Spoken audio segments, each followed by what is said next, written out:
Hey guys, Jason here at Cooperative Motorworks and Motorhome Rehab Ranch. Today we're talking about the final drive on your motorhome. That's what this is right in front of me, attached to the transmission that's hanging here. So the final drive, what that does is it's going to act as the axle for the motorhome. It's going to change the output of the power from coming through the transmission to out to the wheels. And it's also going to allow the motorhome to turn without the axles locking up.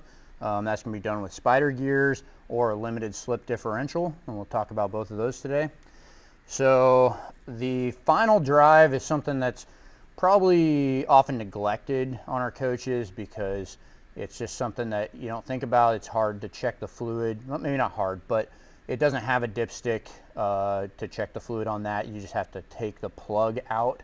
Which, talking about the plug, is on the driver's side right here, just below the midpoint, and it actually has fill level and an arrow pointing to just below that. Basically, when it's full, you just take the plug out and it should just ooze out slightly. So if you put your finger in there and you can't feel fluid, you're probably too low.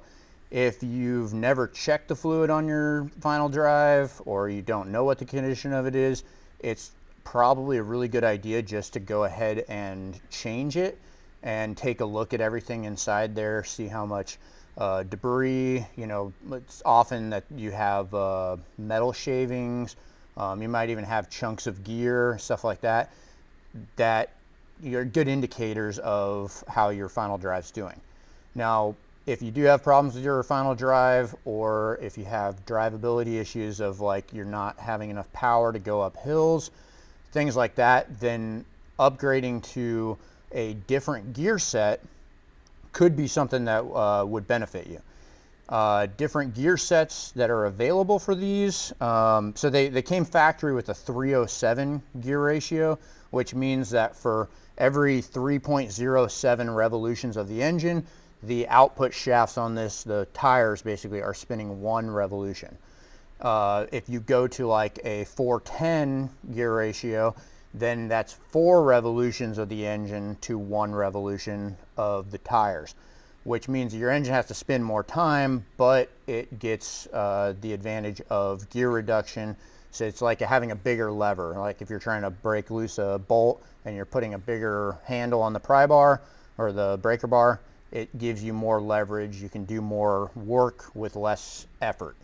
So that's going to help you for climbing hills and for towing vehicles. It's going to get you up to speed faster. It will make your top end slightly lower if you go to like a 410. You're not going to be cruising around at 80 miles an hour, because it probably will hit your red line before that. I don't know the exact breakdown on RPMs, but you're going to lower your top speed, but you're going to make up usable speed on that. From talking to the experts on these, most of them agree that a 370, so 3.7 instead of a 307, is the ideal gear set for just general use. That makes it possible to tow pretty easily. Driving around the country, going through the hills, stuff like that, getting up and going after stoplights, and also just the general overall drivability of the coach. So when you're cruising down the road at 60 miles an hour, your RPMs will be a little bit higher, and you will probably use a little bit more fuel, but the engine will be in more of its sweet spot. And there is a little bit of difference between like a 403 engine and a 455 of where they like to sit in the RPM range. If you have a 403, you definitely want to go to a higher ratio, like something like the 370 or a 410 would probably benefit you, because the engine likes to run a little bit higher RPMs. The 455 is more of a torquey low-end engine, but still going to be good with a little bit higher gear ratio. So one of the other options that these were going to have factory, they never ended up getting it, but 342 gear ratio was one that they were starting to do the research and design on. If they would have kept making these coaches past 78, they likely would have put a 342 gear ratio in all of them. And I believe Cinnabar still has that gear set available. But for all the other gears, like the 355 and the 370 and the 410 gear ratio, Applied in California, that's where you want to go for those. We are not selling them directly. You want to go to them directly and order your gear set from them. So if you call us, we're just going to tell you to call Applied. The limited slip, so I've got a final drive here that's disconnected here in front. So the shaft going into it, when we turn that, you can see it turns both output shafts the same directions. But if I hold one of these, it keeps turning the other one, whoops, and doesn't turn this one. And if I hold the input shaft and I turn one side, it's actually going to turn the other side the opposite direction. Now, what that allows for is, like on a racetrack, if you're doing running or whatever, the innermost person is usually set back farther than the person on the outside if you're doing anything over like the 100-meter run, because if you have to take those corners, the person on the inside has a shorter distance to go than the person on the outside. So with that in mind, when we take a corner, the inner tire doesn't have to spin as many times as the outer tire does, and so we need something to keep it from breaking traction, basically. This design allowed for the tires to spin at different speeds, but without binding up, but you still get the drive action. But the problem with the open differential with spider gears is it makes the vehicle basically a one-wheel drive vehicle, and the power always goes to the path of least resistance.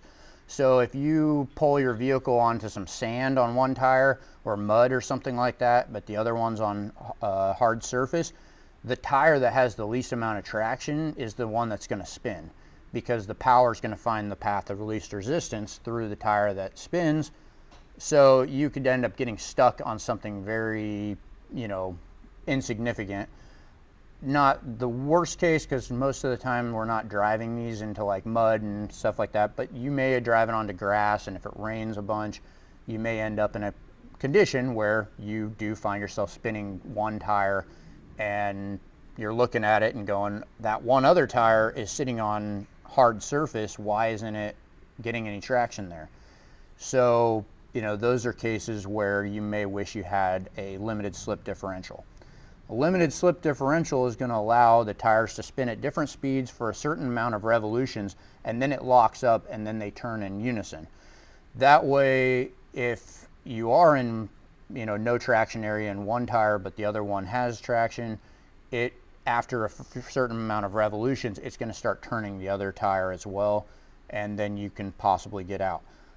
But the drawback to that, and the reason that we don't recommend doing this on every coach that's out there, is it is going to put more stress on your drive components, like your transmission, the axles, stuff like that, because you are going to have times where you just turn one direction way farther than what it'll allow it to lock up, and then it starts chirping the tires. And if you're on a hard surface, that's kind of a lot of stress on these. Most of the time, that's only really wanted for like mud trucks and stuff like that. So unless you know that you're going to be running off-road quite a bit, that's probably not something worth pursuing. But if you know, hey, I want to take it to some, on the beach or something, then, it may be something worth looking into. And of course, you talk to Applied, they'll give you more of the rundown on what you should do for what way you plan on driving your coach.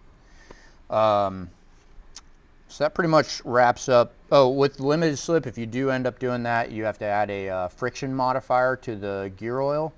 That gives it, because it has little clutches or whatever inside, it keeps those clutches from slipping.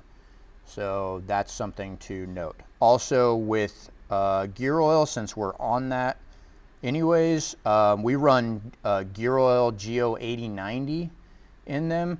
If you have a brand new gear set, you do not want synthetic fluid in it for the break-in period.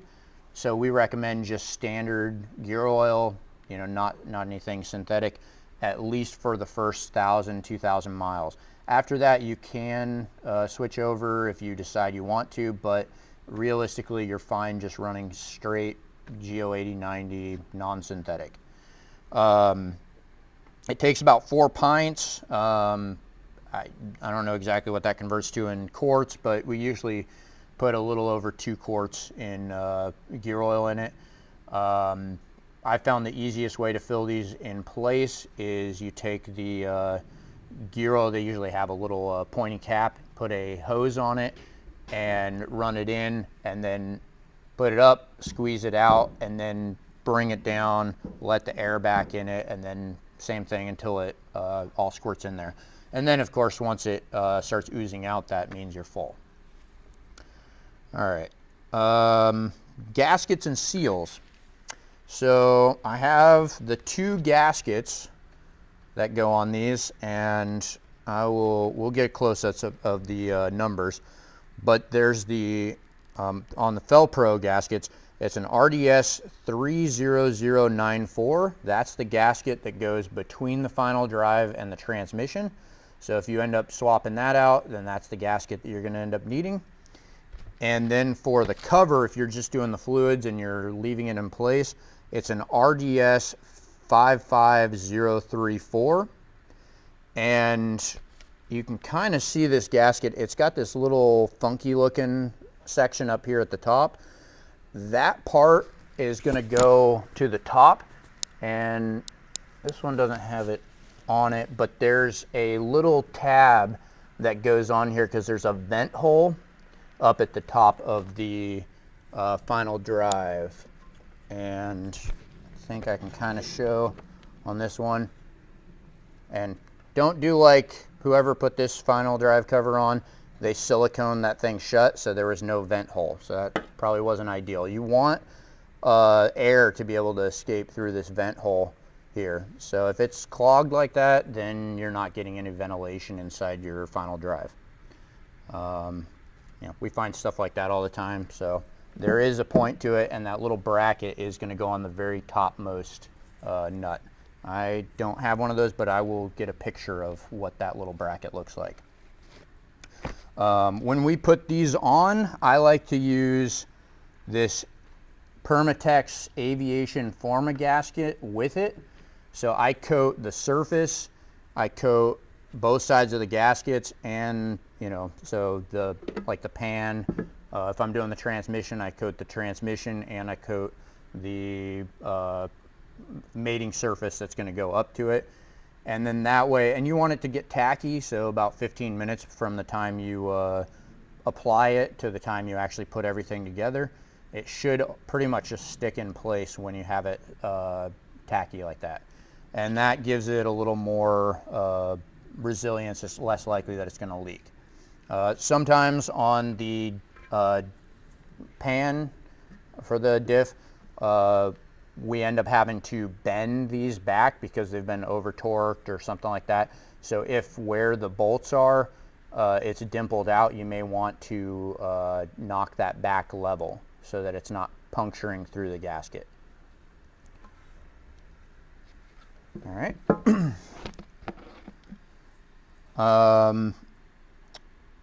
So we've covered that gaskets. Now there's also, this is a Ragusa style cover here. It's an aluminum one. It's supposed to hold an additional pint of fluid. It also has, on top of having a fill hole, it has a drain, and it has a sensor port. So if you want to put a temperature sensor in to find out what the temperature of your fluid is in the final drive, then you could put that in there, and it can give you, information on your final drive. I'm told that these run a little on the hot side, so it's definitely recommended to have the aluminum cover with the cooling fins, and that extra little bit of fluid helps because it's more to dissipate the heat. So that's something we'd like to put on ours when we're doing final drives. The transmission dipstick tube, it goes through the final drive into the transmission. So I think on the gasket you can see there's a port over here that the tube goes through, and those tubes have an O-ring on them, but on top of that O-ring you also want to put some, we put RTV Ultra Gray, whoops, just to give it a little bit more seal so that it's less likely to leak transmission fluid out of the vehicle, because those dipsticks, they do tend to leak. If you have a transmission leak or gear oil coming from that same area that the dipstick is at, I'll show that here. Sometimes it's not the dipstick itself leaking, but there's a weep hole down here that's kind of hard to see on the vehicle. We'll try to get a close-up picture of that. That is for, on the final drive with the shafts, there's 2 seals back to back where the input shaft is. You can only see the one because they're back to back to each other, and they go opposite directions. One is to seal the transmission fluid into the transmission, and the other is to seal the gear oil into the final drive. If either one of those is leaking, it comes out of this weep port here. And so if that's leaking transmission fluid, then you know that the front side, or not the front side, the side closer to the transmission is leaking. If it's leaking gear oil, then you know it's the side, the innermost seal, or the one on the final drive side that's leaking. Applied sells those. They're really hard to get seal. You can't just go out to an auto parts store and get them. And this is a fairly labor intensive job. It's a couple hours to take one of these final drives out and put it back in.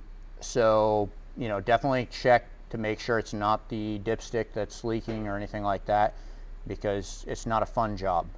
But if that's the case, then that's the way to keep that from leaking out. This little bracket right here is something that I've found a few coaches out there don't have it. This bracket goes on the top of the final drive with this big bolt. I believe it's a 1/2 inch bolt. So it's 3/4 inch head and nut on it. It goes through like this. And this plate with this little bracket gets bolted to the engine block with these, I believe it's a 7/16 bolt. It's a 5/8 head on it. I've found several coaches that have come by that only had this plate. I've even seen coaches that didn't have either of these. So if somebody did an engine at some point and they just forgot to put this back in or something like that, I definitely recommend having it. It's going to put more stress on the flywheel or the bell housing bolts and stuff, and may even crack because all of this weight is hanging from just these bolts on the bell housing. So if you don't have that, at the minimum you should have this plate with a bolt going through, and ideally you'd have it with this bracket here. We don't have an excess of those, so if you don't have it, I'm sorry. You probably, maybe Applied has some, maybe Serum has them, but you know, not likely we're going to have a bunch of extras of those. Those get 55 foot-pounds of torque on the smaller bolts that go into the engine, and 110 foot-pounds of torque on the big bolt that goes through the carrier. The cover bolts get 30 foot-pounds of torque on them. Those are, I believe, a 5/16 bolt. They should be a 1/2 inch head on them. And then anytime you take your CV axles off, which look like this, they have 6 bolts that go through into the output shaft on the final drive, or on the passenger side it's got the half shaft here. And so they take 6 3/8 bolts that are fine thread. Those bolts are a single time use. Originally they were a 12-point head on them, so it's a 7/16 socket with 12-point. We'll get close-ups of that. We replace them with, it's a grade 8 bolt still. We use, believe this is a 5/16 Allen that goes in ours. Same length, still going to be fine thread. We use brand new lock washers. These take a special thick lock washer. We'll get pictures of that. And we also recommend putting medium strength thread locker on those bolts, because there's a lot of vibration that comes from the spider gears, so they can rattle out even if you have them torqued to the 75 foot-pounds of torque they're supposed to be. So, but anytime you take those bolts out, you're supposed to throw those away, never use them again, put brand new ones in. All right, and let's see, I believe that's everything on the final drive. So if you have any questions, hit us up or talk to Applied, since they're kind of the experts on these. And you know, good luck with your coach.